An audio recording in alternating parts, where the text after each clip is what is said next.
प्रिय छात्रों, हम इस कालांश में और इस कक्षा में शुकनाशोपदेश में जो राजाओं के प्रति उनकी जो स्थिति उसका ज्ञान करवाते हुए और मंत्री शुकनाश ने तारापीठ के पुत्र चंद्रापीठ को उपदेश दिया, उस क्रम में और राजाओं की जो स्थिति उसका अध्ययन कर रहे हैं। तो यहाँ गद्यांश है।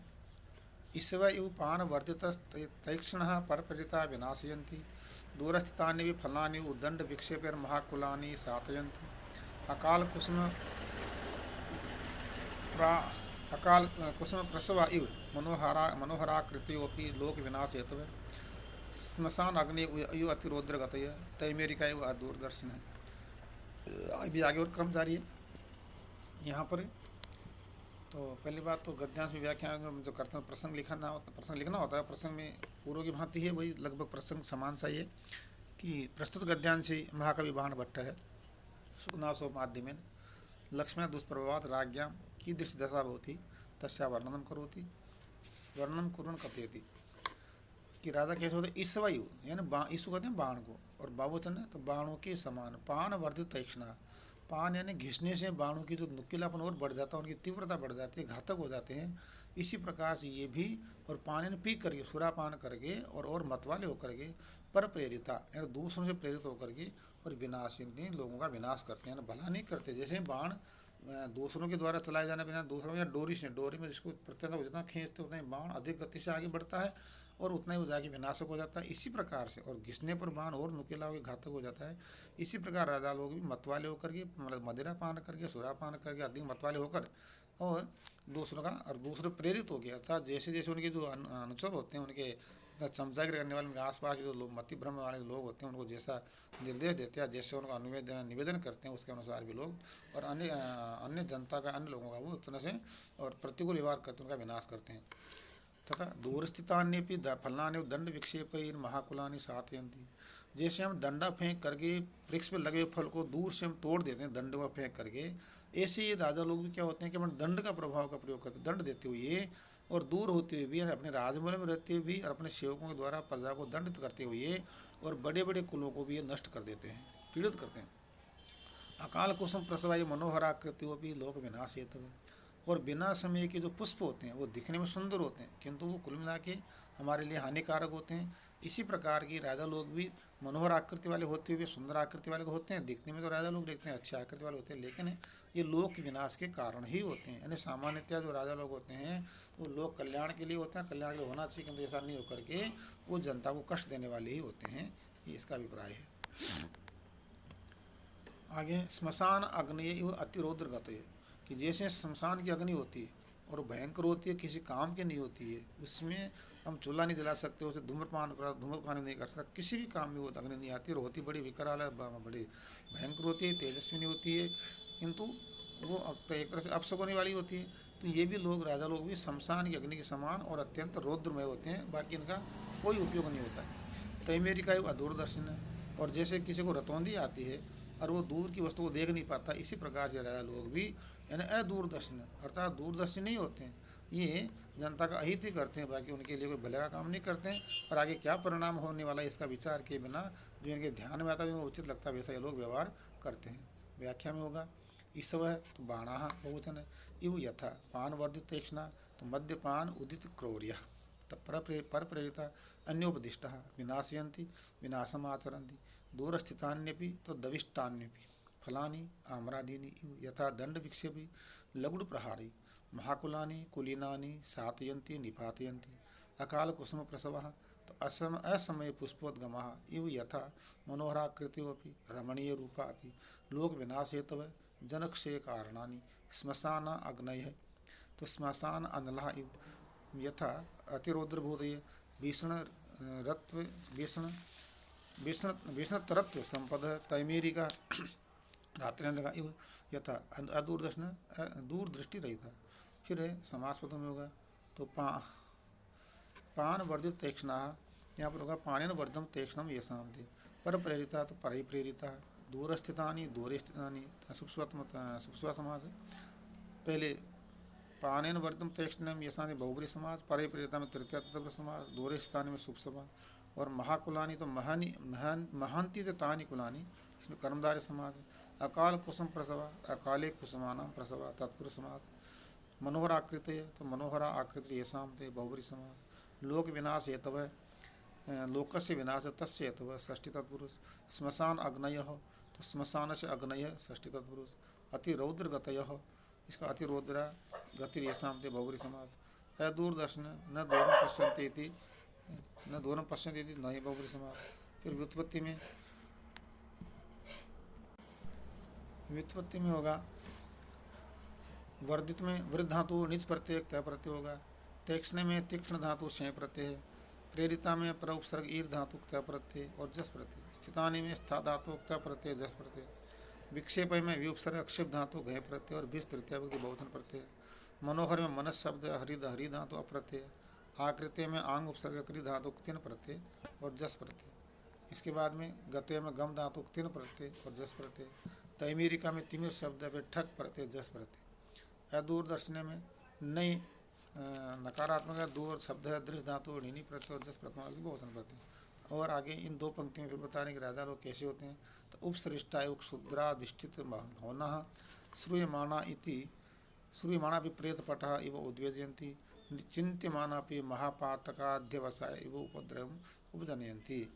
कहते हैं उपसृष्टा, उपसृष्ट अभिसारिक हैं यानी जो वेश्या के कोठे पर होते हैं, तो उनके जो है कि क्षुद्राधिष्ठित भावना, यानी वेश्या में कोठे पर जैसे नीच व्यक्ति लोग रहते हैं, उसी प्रकार राजाओं के महलों में भी और चापलूस लोग निम्न कोटि लोग इनको घेरे रहते हैं। श्रूयमाना भी प्रेत पटा इवोद वेदंती, तथा जैसे मरणोपरांत बजने वाले नगाड़े सुने जाने पर भी दुख के ही जनक होते हैं, वैसे ही राजा लोग सुने जाने पर भी और मन में एक शोक पैदा करते हैं। अर्थात इन्हें कुछ निवेदन करेंगे, सुन भी लेंगे तो उसका कोई उपकार नहीं करेंगे, बल्कि उसको सुन करके और ज़्यादा प्रताड़ित ही करेंगे। चिंत्यमाना भी महापातका दिवसाय वो उपद्रव उपजयंती। और इनका विचार करने में, राजाओं के बारे में सोचने पर भी, तो जैसे महापापों में प्रवृत्ति का विचार भी और मन में खलबली पैदा करता है, गलत कार्य के बारे में सोचने पर भी मन में व्याकुलता हो जाती है, इसी प्रकार से राजाओं के बारे में सोचना ही एक तरह से मन में उद्वेलित कर देना वाली स्थिति बन जाती है। इन राजाओं के बारे में सोचना ही मन को व्यथित करने वाला हो जाता है, इनके बारे में विचार करना ही मन को कष्ट देना होता है। व्याख्या में है उपसृष्टा तो अभिसारिका इव यथा क्षुद्राधिष्ठित भवना लिखा नीचाश्रित हर्म्य श्रूयमाणा आकर्ण्यमाना अपि प्रेतपट मृतकवाद्यानि इव यथा उद्वेजयन्ति उदास्यन्ति चिंत्यमाना विचार्यमाणा अपि महापातकाध्यवसाय महापराधोत्साह इव यथा उपद्रवं विद्रोहम् उपजनयन्ति उत्पादयन्ति। समास पदों में क्षुद्राधिष्ठित भवना, क्षुद्र अधिष्ठिता तास्यते भवना तत्पुरुष मूल कर्मधारी। प्रेत पटह प्रेताय पटह, पटयन नंगाड़ा होता है, तो प्रेताय पटयन प्रेत के लिए जो पटयन नंगाड़े होते हैं चतुर्थ तत्पुरुष है। महापातका अध्यवसाया तो महांतिजतानि पातकानि कर्मधारे तेसु अध्यवसायो येषां ते बहुब्री समास है। व्युत्पत्ति में उपसृष्टा उपसर्ग श्री धातु तय प्रत्यय और जस प्रथमा व्यक्ति बहुवचन प्रत्यय है।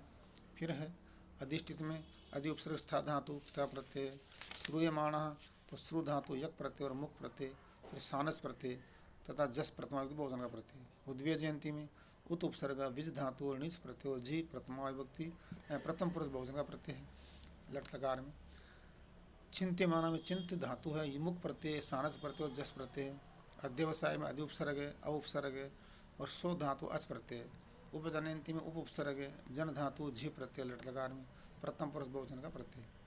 फिर अगला गद्यांश इसी से संबंधित है कि अनुदिवसम आपूर्यमाणा पापेन अवाध्मात मूर्ते भवन्ति तदवस्थाश्च व्यसनगत सर्व्यताम उपगता वाल्मीकि तृणाग्रवस्था जल बिंदुवयु पतितम अपि आत्मा न अवगच्छन्ति। इन्हें राजा लोग कैसे होते हैं कि स्वयं का पतन हो रहा है, उस पतन को भी लोग नहीं समझ पाते कि हमारा पतन हो रहा है, हम ऊपर हमारी उन्नति हो रही है। जैसे अनुदिवसम आपूर्यमाणा यानी प्रतिदिन पाप से परिपूर्ण होते हुए और भारी भरकम शरीर वाले पापेन एवं अधमत मूर्तया भवंती, यानी पाप के कारण भारी भरकम शरीर वाले हो जाते हैं। अर्थात नियमित रूप से नित्य लोग पाप ही करते हैं और पाप से पाप भारी होता है। तो जैसे अनुपजात में कह रहे हैं कि पाप पृथ्वी से भारी, यानी पाप का वजन पृथ्वी से भी वजनदार माना गया है। ऐसे लोग भी पाप कर्म करके और भारी हो जाते हैं। तद अवस्था से और उस अवस्था के कारण उस दशा में ये व्यसन सत सर्व्यताम उपगता, यानी सैकड़ों प्रकार के व्यसनों के शिकार हो गए, यानी कि सारे गलत आदतें पड़ जाते हैं, गलत संस्कार से ग्रसित हो जाते हैं, ऐसे होते उपगता और अधगति को प्राप्त होती है। कैसे होते हैं? वाल्मीकि तृणाग्रावस्थिता जल बिंदव पतनम अपनी आत्मान नावथन, यानी इनका इतना पतन होता है कि पतन होते को भी इनको अपने पतन का भी ज्ञान नहीं रहता, हम कितने गिर चुके हैं। किस प्रकार से? कि जैसे वाल्मीकि तृण अग्रावस्था, वाल्मीकि कहते हैं दीमक के बम्बे को, और दीमक के बम्बे की जो मिट्टी होती है वो बिल्कुल पोली होती है, बारीक होती है, मुलायम होती है, और उसका जो बिंबा होता है वो उस पर मुलायम होने से हल्के से जल की सीलन से उसमें दूरवा उग जाती है, बड़ी बड़ी दूर उग जाती है, और दूरवा में वो जो मतलब बम्बा है वो दिखाई नहीं देता है, और वो जल बिंदु जो उसमें पानी की बूंदें भी गिरती है वो बूंदों को तुरंत सोख लेता है ना, वो पानी जो गिरता है बिल्कुल नज़र नहीं आता है। इसी प्रकार से, और अंदर भी उसमें गहरा होता है तो मिट्टी में भी नहीं दिखता, और अंदर जो पानी था दर्शन उसके दिखाई नहीं देता। इस प्रकार से उसी के समान राजा लोग भी अपने पतन को नहीं देख पाते हैं। बहुत अच्छी उपमा दिया कवि ने। व्याख्या में अनुदिवसम प्रतिदिनम आपूर्यमाण संभृता पापेन अहम अहमसा, अहमेन पाप अहमसा, अहंसा उसके तृतीय का अहमसा इव यथा अध्या आध्यात्मूर्ति तो स्थूलाकृति भवन्ति भवन्ति जायन्ते तदवस्था तत्स्थिति गथा च अपि व्यसन सत्सर्व्यतां दुर्व्यसनेन दुर्व्यसनानेक लक्ष्यताम् उपगता संप्राप्ता वल्मीके तृणाग्रवस्थिता मृत्यु मृतपुंजन मृत्यन मिट्टी तो मृत्यु पुंजे पुंजांक पुंजांकुराग्रस्ता अंकुर अंकुर जो मृत्यु पुंजांकुराग्रस्ता, मिट्टी के पुंज पर जो अंकुर हैं उन पर स्थित, और जल बिंदव है तो पयो बिंदव इव यथा पतनम अभी पततम पतनम पतनमानम अपि, यानी पतन को गिरते हुए भी, तो पतनमानम अपि पतनम या पतनम आप्तमपि आपने प्राप्त होती है, यानी पतन को प्राप्त होते भी आत्मान स्वम न नैव अवगछन्ति जानन्ति। समास पद में समास विग्रह में ऐसे होगा अनुदिवसम दिवसम अनु अव्ययभाव समास है। आध्यात्म मूर्ति में आध्यात्मा मूर्तयो यशाम थे बहुरी समास। व्यसन सत सर्व्यता तो वाल्मीकि तृणाग्रेसु अवस्थिता शुभ शुभा समास। जल बिंदव जलानाम बिंदव षष्ठी तत्पुरुष। व्युत्पत्ति में आपूर्यमाणा तो आंग उपसर्ग प्रिय धातु यक प्रत्यय पर मुख प्रत्यय और सानत रजस प्रत्यय। आध्यात्म में आंग उपसर्ग ध्वा धातु उक्त प्रत्यय। अवस्था में उपसर्ग स्था धातु और क प्रत्यय और टा प्रत्यय स्त्रीलिंग का। व्यसन में व्युपसर्ग अस धातु लुट प्रत्यय। सर्व्यता में सर्व्य शब्द तल प्रत्यय और अम द्वितीय व्यक्ति प्रत्यय। उपगता में उपसर्ग गम धातु और त प्रत्यय जस प्रत्यय प्रथमा बहुवचन में। अवस्थिता में औपसर्ग स्था धातु उक्त प्रत्यय और जस प्रथमा व्यक्ति बहुवचन का प्रत्यय। पतितम में पत धातु फिर ईठ प्रत्यय उक्त प्रत्यय और अम द्वितीय व्यक्ति एकवचन प्रत्यय। अवगछन्ते में औपसर्ग गम धातु जी लट लकार प्रथम पर बहुवचन का प्रत्यय है। आगे राजा के लिए और कह रहे हैं कि अपरेतु स्वार्थ निष्पादन तत्पर धन पिशिताग्र ग्रास पिशित ग्रास ग्रध्रैर आस्थाना नलिनी बकैर्दूतम विनोद एव परदाराभिगमनम वैदग्ध्यमिति मृगयाम श्रमिति पानम विलासिति प्रमत्तताम शौर्यमिति स्वदार परित्यागिताम अव्यसनतेति गुरुवचनावधीरणम अपर प्रणयत्वमिति अजित भृत्यता सुखोप सेवित्वमिति नृत्यगीत वाद्य वेशाभिशक्ति रसिकता इति महापराधन आकरणम महानुभावती परिभवसत्वम क्षमेति। गद्यांश से पर्याप्त बड़ा भी है, और उनमें राजाओं में क्या स्थिति होती है, वो अवगुणों को कैसे गुण बना लेते हैं, कैसे गुण मानते हैं, इसका यहाँ पर वर्णन किया गया है। तो प्रसंग होगा अत्र महाकवि बाणभट्ट है सुगनाशोपदेश प्रसंगे अपरेशा राज्ञान अथवा द्वितीय श्रेण्यः ये राज्ञा भवन्ति तेषां वर्णनं करोति। अर्थात पूर्वमपि राजानां राज्ञां वर्णनं कृतम् अत्र पुनश्च राज्ञा अन्य राज्ञा अन्य राज्ञ कीदृशा भवन्ति, अन्य राजान कीदृशा भवन्ति तेषां वर्णनं क्रियते। अपरेतु और दूसरे राजा कैसे हैं कि स्वार्थ निष्पादन तत्परैर धन पिशित ग्रास गृध्रैर आस्थान नलिनी बकैर्द्यूतम विनोदित, यानी उन राजाओं के पास में उनको घेर करके जो लोग घेर बैठे रहते हैं वो तो स्वार्थ निष्पादन तत्पर ही जो अपने स्वार्थ को सिद्ध करने में तत्पर रहते हैं। और धन पिशित आग्र गृध्री धन रूपी जो पिशित यानी मांस होता है उसे ग्रास को खाने वाले गिद्धों के समान। और आस्थान नलिनी बकैर जो है कमलिनी के पास जैसे बक होते हैं बकों के समान बैठे रहने वाले यानी भूगोली के समान ध्यान लगाने वाले। कुल मिलाकर राजाओं के जो इर्द गिर्द जो लोग रहते हैं जो अपने स्वार्थ को सिद्ध करने में राजा को भ्रमित करते रहते हैं, राजा की झूठी प्रशंसा करते रहते हैं, उन लोगों के द्वारा कैसा क्या होता है कि द्यूतम विनोद इति, अर्थात राजा लोग जो जुआ खेलते हैं जुआ एक तरह का बहुत बड़ा अवगुण है, समाज के लिए अभिशाप है। किंतु उसके जो इर्द गिर्द रहने वाले लोग उसको क्या कहते हैं, अरे महाराज ये तो विनोद है, जुआ इसमें कोई दोष नहीं है, बल्कि तो गुण है, ये तो हमारा मनोरंजन का साधन है। इसी प्रकार पर दाराभिगमनम वैदग्ध्यम इति, दूसरों की स्त्रियों के साथ जो दुर्व्यवहार करना, उसके साथ बलात्कार करना या दुराचार करना, उसको क्या कहते हैं, ये तो वैदिक चतुराई है। यानी हमारे शास्त्रों में, हमारे पुराणों में, हमारी संस्कृति में पर स्त्रियों को गलत दृष्टि देखना पाप है। लेकिन ये लोग क्या कहते हैं कि पर दाराभिगमनम, यहाँ तो देखना नहीं बल्कि अभिगमन, यानी उनके साथ रमण करना, उसको ये चतुराई मानते हैं। मृगयाम श्रमिति, शिकार करना, पशुओं की हत्या करना एक तरह अपराध है, पाप, लेकिन उसी शिकार को क्या कहते हैं, ये तो राजाओं का श्रम है, यानी उनकी मेहनत है, सब थकावट है। पानम विलास इति, और जो सुरापान करते हैं उसको ये कहते हैं विलास का ही तो हमारा आधार, मतलब एक तरह से मापदंड है ना, मौज मस्ती का आधार है शराब पीना। तो प्रमत्तता है शौर्य में थी, और जो मतवालापन है, उन्मत्तता है, उसको कहते हैं कि ये तो हमारा शौर्य है, हमारी वीरता है, हम जो चाहे जो कर सकते हैं। स्वदार परित्यागिताम अव्यसनते थी, और अपनी ही पत्नियों को छोड़ करके, यानी उनके साथ तो अपना मतलब पति का धर्म नहीं निभाते, उनके साथ तो जो सहवास नहीं करते, तो उसको कहते हैं कि परित्यागिता, स्वदार परित्यागम, अपनी पत्नियों का जो त्याग करना उसको कहते हैं त्यागम अव्यसनते थी, कि हम तो जो सदाचारी अव्यसन एक तरह से ब्रह्मचर्य का पालन करते हैं, यानी दूसरों की स्त्रियों के साथ रमण करेंगे उसको तो कहेंगे ये तो जो हमारा चतुराई है, और स्वयं की स्त्रियों को जो छोड़ देंगे उसको कहेंगे ये हमारा एक तरह से ब्रह्मचर्य का पालन है, हम तो जो सदाचार का पालन करते हैं। नृत्य गीत वाद्य वेश्याभिशक्ति तथा नाच गान वाद्य बजाना और वेश्याओं के साथ रमण करना, इसको कहते हैं रसिकता ही थी। ये तो राजाओं का जो आनंद का विषय है। महापराधन आकरणम महानुभावती थी, और बड़े बड़े अपराधों को सुन करके चुप रहना, ये कहती है बड़ी इनके महानुभाव उदारता है, किसको क्या दंड देना, जबकि राजाओं का कार्य होता है कि अपराधी को दंड देता है कि दोबारा ऐसा अपराध कोई नहीं करे।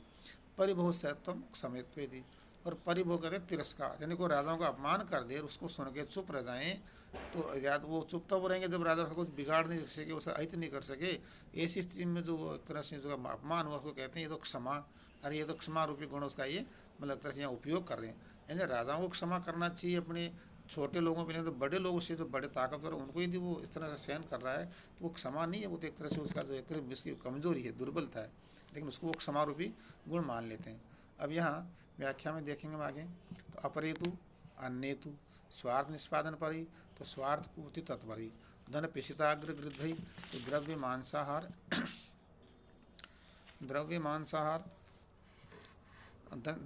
गृध्री, आस्थान नलिनी बकई, तो सदैव पद्मिनी कारंडवई, द्यूतम दुरोदरम विनोद है चातुर्यम इति एवं मृगया आखेट श्रम यत्न इति एवं पानम मद्यपानम, फिर विलास है आनंदावाप्ति इति एवं प्रमत्तता उन्माद है, शौर्यम पराक्रम इति एवं गुरुवचनावधीर्णम, तो गुरुपदेशावमानम,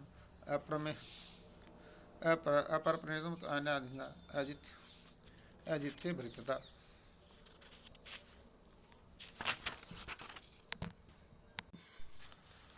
हाँ एक लगा था, तो गुरु वचनावधीर्ण, मैंने गुरुजनों की जो उनकी परवाह नहीं करना, तो ये गुरु देशावमानम, अपर परिणतम, तो अन्याधीनता, यानी गुरुजनों की बातों का जो टालना है, एक तरह से कहते हैं हम दूसरे अधीनता स्वीकार नहीं करते हैं।